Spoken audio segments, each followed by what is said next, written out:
You're listening to Beyond the Sermon, the podcast of First Methodist Church in Collingswood, New Jersey. On our podcast, the goal is not just to share our sermons, but to go beyond the sermon and talk about what we're learning and what God is doing in us and in our community. This fall, we're living in the Gospels of Matthew, Mark, Luke, and John, and learning how to live from our model, Jesus. This conversation was inspired by our series, The Gospels. You can find more information about our church at fumccollingswood.org. Thanks for joining us for this conversation. Welcome back to the podcast. Been a minute. On our new day of the week, which will be Thursdays. From here on out, huh? Yes, sir. When was our last episode? Well, we had the mission team share. We shared that a couple weeks ago. So if you missed that, find that from a couple weeks ago. Yeah, worth listening to. And besides that, it might have been back in June. I can't think if we released any conversations. Yeah. So since June, what was a ministry highlight and a personal highlight from the summer? Ministry highlight for me has been, as we've moved through this process of going from our two services to one service, just watching everyone come together, and the way, one of the constant refrains I keep hearing from people is, it's so nice for everyone to be together.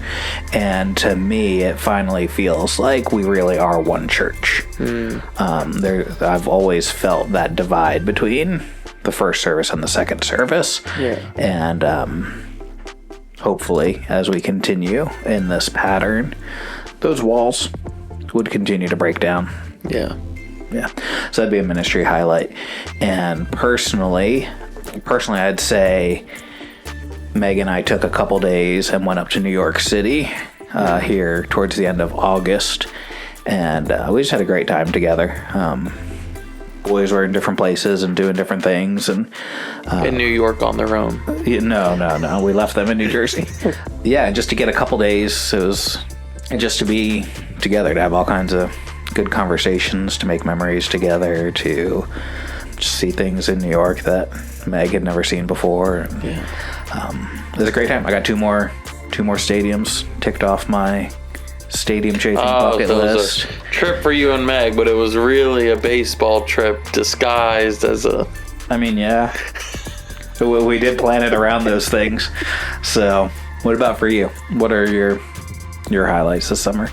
I would say besides Mexico, because everyone's probably tired of hearing about Mexico.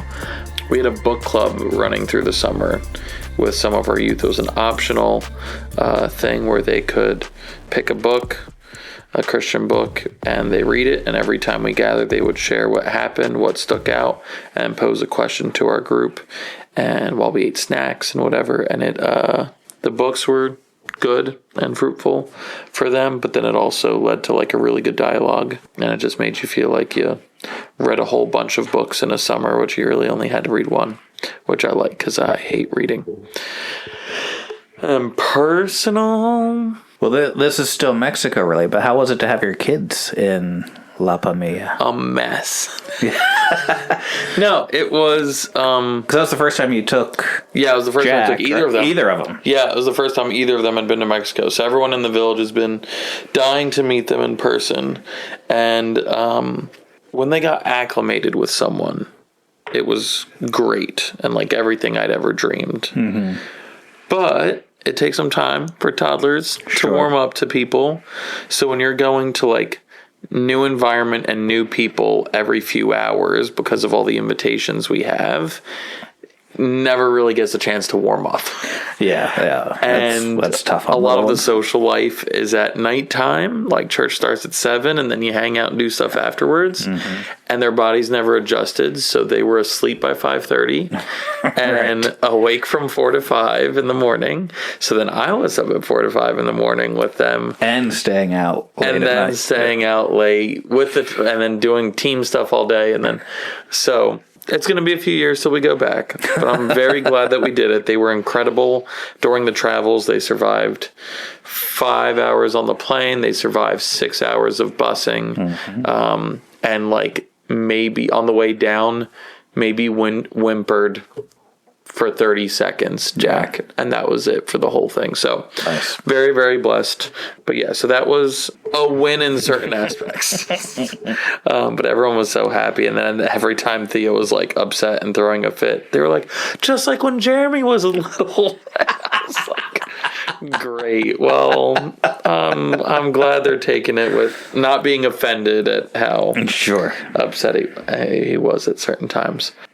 I would say I got some family vacations pre-Mexico that feel so distant now. But time with my in-laws, time with my family.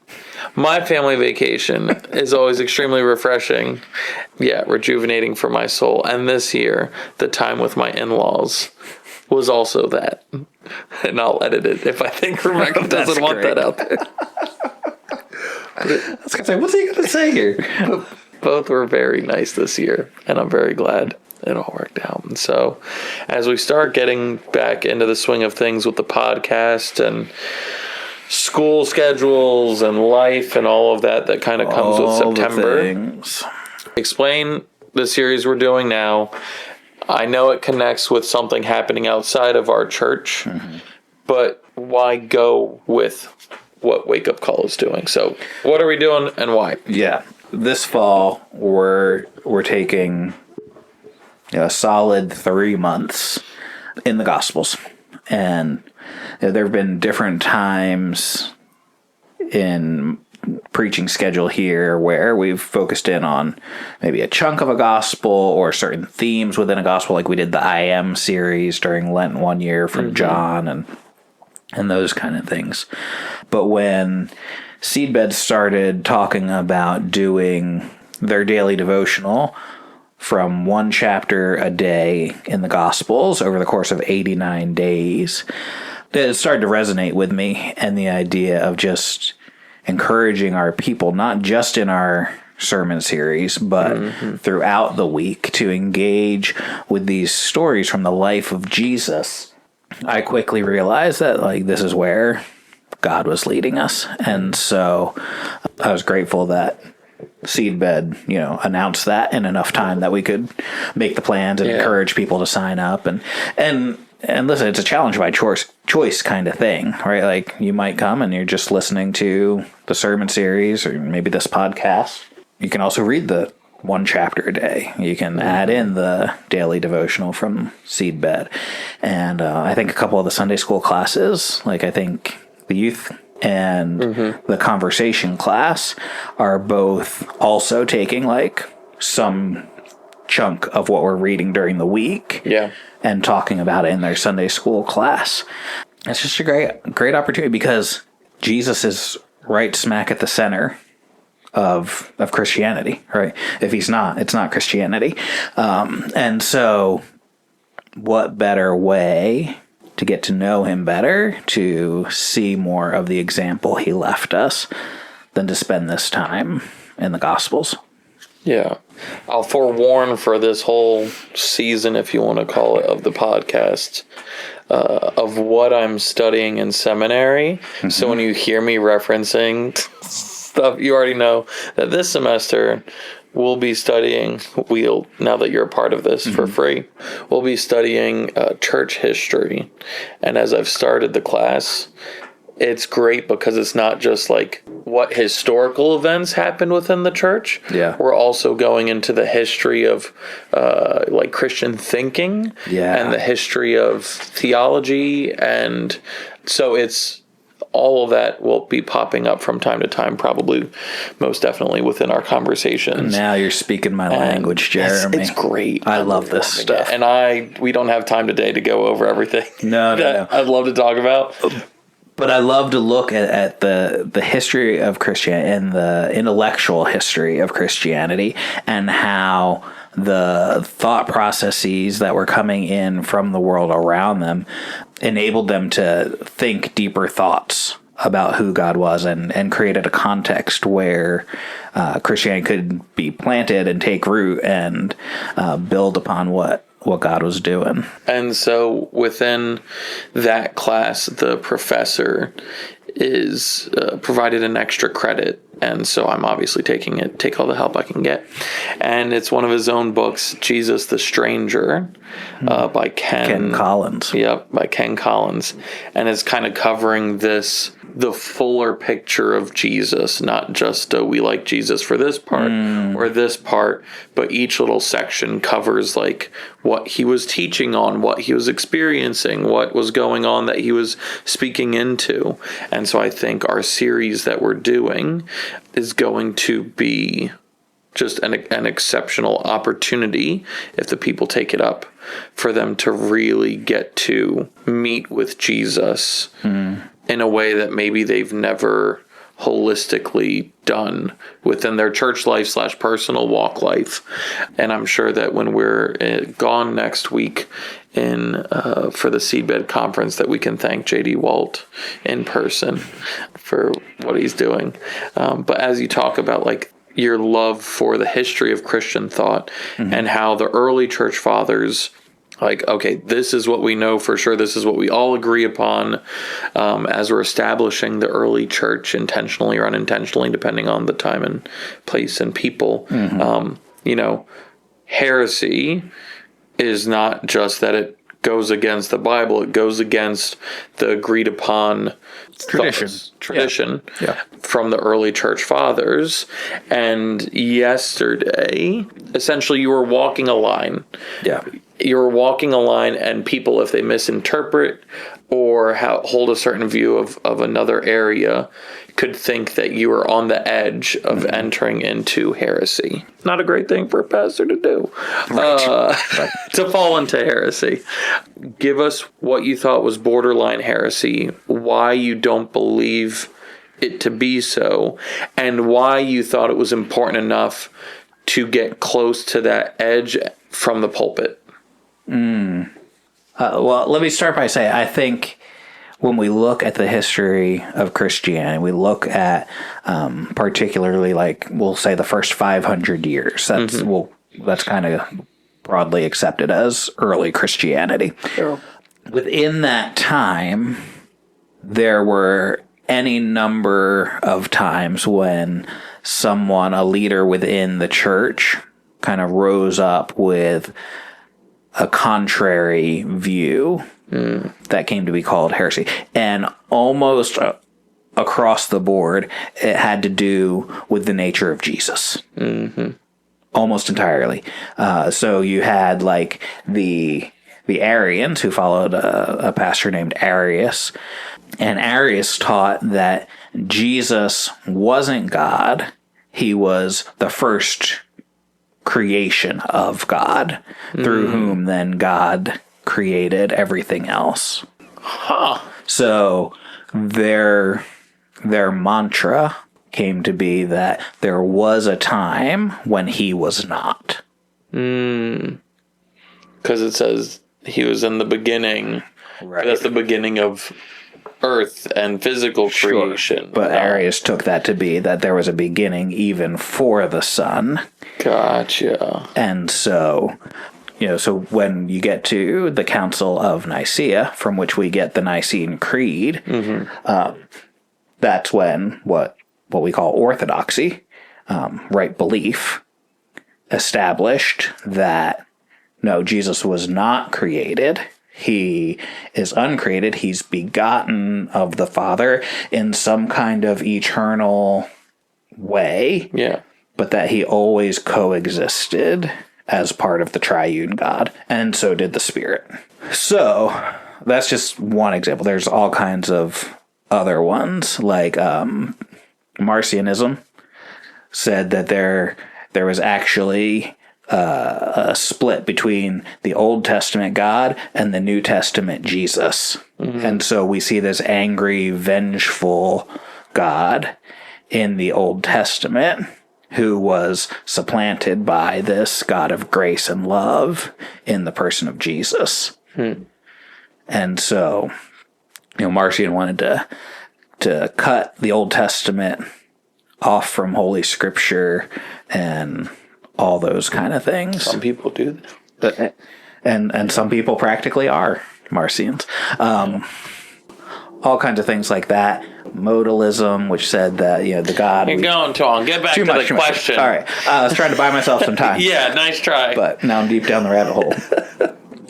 So the heresies about Christ in the early church always tended to lean one way or the other.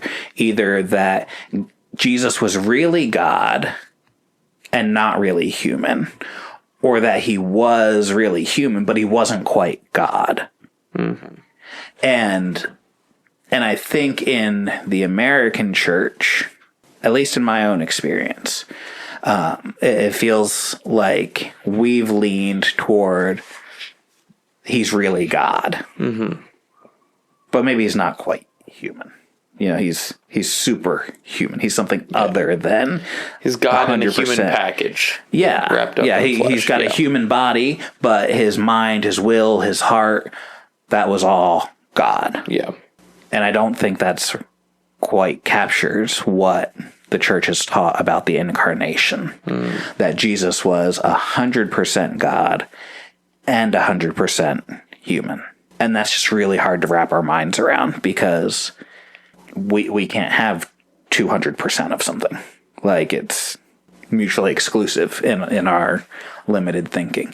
And so my fear was that people would hear most of what I was saying and only hear the part that said, but Jesus was really just a human. And I think that's where we get in trouble, because he wasn't just a human. Yeah. But he was completely and entirely a human. He was a human with the first credit card. Yes. Sorry if that analogy tripped anybody up. It helped me. It made sense to me. Yeah. To think that, that Jesus retained his divinity, but he chose not to act from that aspect of it, or not to use the power associated with it. And certainly not to use that power to accomplish his own will and desires, or to make things easier for himself. Yeah. I think that's where we have to be if we're going to take seriously this 100% God and man, this unique, once-in-time reality, but to recognize that within Jesus's humanity lies what is possible for a human being. Yeah. Because I think too often we think, oh, Jesus, oh yes, he was quote unquote human, but he was an exception. We can't actually live up to that. And in a lot of ways, I get that. But then it makes it real easy to say, oh, but what about the apostles? Well, they were also exceptions. And then we make the entire Bible into these stories of all these exceptions. Mm-hmm. So why bother trying? Yeah. Or why bother thinking that anything other than the, quote, normal human experience is what we're made for? Yeah. And we limit what God can do in and through us. Yeah. Yeah. And that kind of leads into a question that we got from a listener. Shout out to Ange. It says, if you talked about us becoming like Jesus, are the words like that get thrown around sanctification, spiritual formation, we also use a lot, and there's a fancier one, theosis, are they all different ways of saying the same thing? So before I answer it, Jeremy, why don't you just go ahead and define what those terms mean? That's why I'm asking the questions. That's why I'm asking the questions. All right. You're the answer man. Yeah, sure. I tried. All right, so when we talk about sanctification, all right, that's a good Wesleyan word. John Wesley talked about sanctification a lot. He talked about the sanctifying grace that God gives us. We're talking about the process of being made holy. Mm-hmm. Right, that's what it means to be sanctified. The process of becoming set apart and becoming distinct from what you were before or what the world is, those kind of things. Spiritual formation, is that the other one you use? Spiritual formation Similarly, it's in practicing the way, John Mark Comer talks for a while about how we're all being spiritually formed, right? This isn't a uniquely Christian thing. And it's not just a religious thing.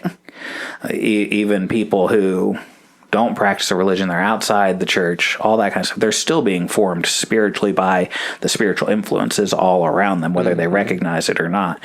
In spiritual formation, we're just choosing to enter in and engage more intentionally for the purpose of cooperating with the work of the Spirit in our lives. So spiritual formation, you could swap in the word discipleship, all those kind of things. It's that learning process of cooperating with God. Theosis is a key concept within the Eastern Orthodox Church. So Kissing the pictures. So to get into Jeremy's Christian history class, in 1054, I think it was, there was a split between the eastern side of the church and the western part of the church over. There are probably a lot of contributing factors, but it kind of came down to whether the Holy Spirit proceeds just from God the Father or from God the Father and God the Son. Anyway, so the bishop in Constantinople and the bishop in Rome, who had kind of risen up to be kind of the leaders of each of those halves, mutually excommunicated each other. And there became the split between the Eastern Orthodox Church and the Roman Catholic Church. In Eastern Orthodoxy, this idea of theosis is the idea that as we progress in our faith, as we mature in our faith, we are in the process not of becoming God, but of being united with God. I think critics will often kind of draw a picture of it that makes it look like, using even their own words, that we're somehow becoming God. And I don't think that quite captures what they mean when they talk about theosis. But it's this process of becoming united with God or in union with God. And I think there's something beautiful in that picture of becoming united with God.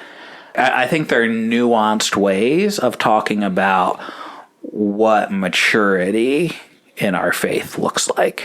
To be spiritually formed, to be sanctified, to be, to go through theosis, to become united with God.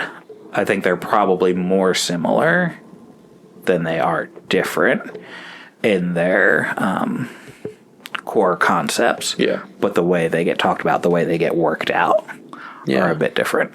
Yeah.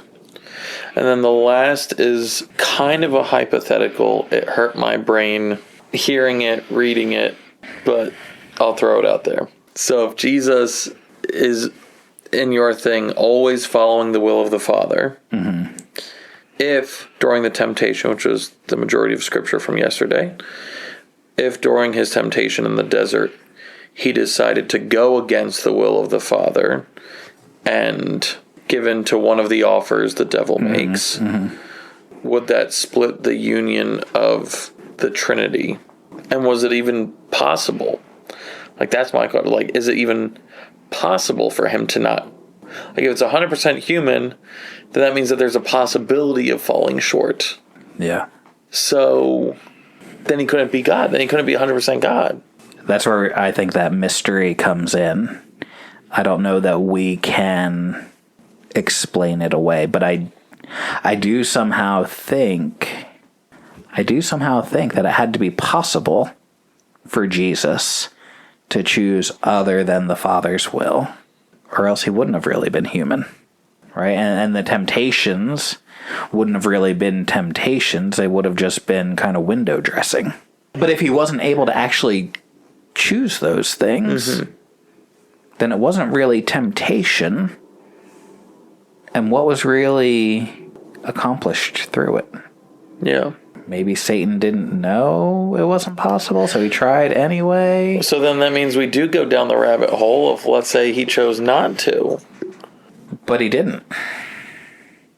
And I think it's part of why I'm really frustrated and also really glad that we don't really have stories in between the birth narratives, the Christmas narratives, and Jesus' ministry. Besides the one. Well, aside from the one. But there's not much there, right? Because it doesn't really... I think if we had a bunch of stories there, it would make things a lot more gray or questionable. In some senses, I wish there were, right? So we could say, like, all right, what was Jesus like as a 13-year-old boy? Because I know what 13-year-old boys are like. Smelly. And to imagine that he somehow got through that without sinning, like, but we don't have those stories. And so we just have what we have. And I think that's enough. I think we have the Bible today that God wanted us to have. You know, he has faithfully preserved Scripture down through the years, and things that were rejected along the way were rejected with good reason. You know, they weren't accepted by all believers at all times in every place, is the classic saying. And what we have, particularly in the stories of Jesus' temptation, are a window into a person, a human being, in the power of the Spirit, who's able to reject temptation and reject an offer to choose something other than God. And I think that then speaks to us, because if Jesus could do it in the power of the Spirit, again, like, we're not saying it was implicitly through his own power as God, but through the power of the Spirit was able to reject temptation, then so can I. So can you. We can live lives that are pleasing and honoring to God in this life as we stay in union with the Father and the Spirit. So I get the idea of the question, and I get the desire to kind of untie some of those knots, but I don't think we can based on the revelation that we have. Yeah. I hope you were satisfied with this return to the podcast. And just as quick as we come back, we're going to be gone again because we have a Seabed conference next week. But we have a very, very special episode that is coming out next Thursday that you should still check out, even though it won't be live and about our all of the sermon coming up this Sunday.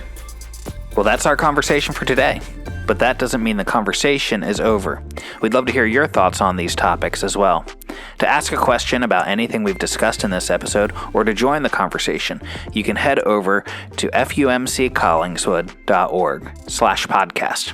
Thanks for being part of this conversation.